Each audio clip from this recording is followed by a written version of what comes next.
Guys, तो हम बना रहे हैं न्यूट्रिशन मंथ के लिए एक वाली फैंसी ड्रेस, जिसे हमने पेपर की मदद से बनाया। तो चलिए वीडियो को शुरू करते हैं। लेकिन अगर आप मेरे चैनल पर पहली बार आएँ तो चैनल को सब्सक्राइब करें, वीडियो को लाइक करें।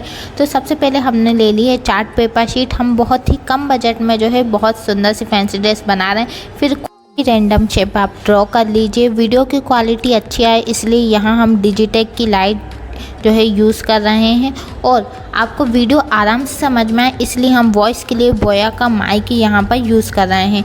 फिर जो भी रैंडम शेप आपने बनाया हो उसे कट कर लीजिए, और इसी तरह से आपको एक येलो कलर की शीट भी लेनी है और उस पर भी कुछ यही प्रोसेस फॉलो करनी है। और जो प्रोसेस आपको वीडियो में बताई जा रही हैं आप वही प्रोसेस फॉलो करिए। बहुत ही कम टाइम में और बहुत ही कम समय में आपको सुंदर सी जो फैंसी ड्रेस बनके तैयार हो जाएगी।